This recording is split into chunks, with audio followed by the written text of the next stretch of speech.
মাই god এত ভালো সিনেমার জন্য আমাকে ফোন দেবে। আমি যে খুব ইজিলি ঢুকে গেছি, ইজিলি দম করছি তা না। যখন আমাকে শাকিব ভাই ফোন দিয়ে বলল যে তোমাকে ডিরেক্টর রনি ভাই ফোন দিবে দমের জন্য, তুমি কথা বলো, তখন আমি খুব এক্সাইটেড হয়ে গেছি যে ও মাই গড এত ভালো সিনেমার জন্য আমাকে ফোন দেবে, রনি ভাই ফোন দেবে। ওকে ঠিক আছে, I was waiting.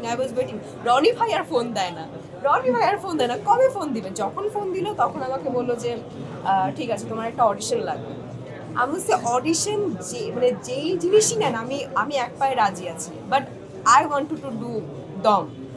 So audition দিলাম।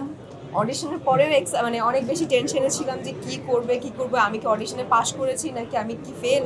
বলবে যে না তোমার অডিশন ভালো হয়নি, তুমি তোমার সাথে অন্য কাজ হবে, এই প্রজেক্টটা থাক। এক্সট্রিম মশার কয়েল প্ল্যান্ট ফাইবার দিয়ে তৈরি, ডেঙ্গু চিকুনগুনিয়া বাহি সহ যে কোনো মশার বিরুদ্ধে দেয় এক্সট্রিম সুরক্ষা।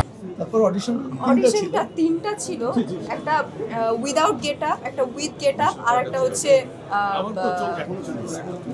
তিনটা প্রপার তিনটা অডিশন নেওয়া হয়েছে। তো এই তিনটা প্রসেস পার করার পরে আমি এক্সাইটেড ছিলাম এবং টেনশনেও ছিলাম যে কি হবে।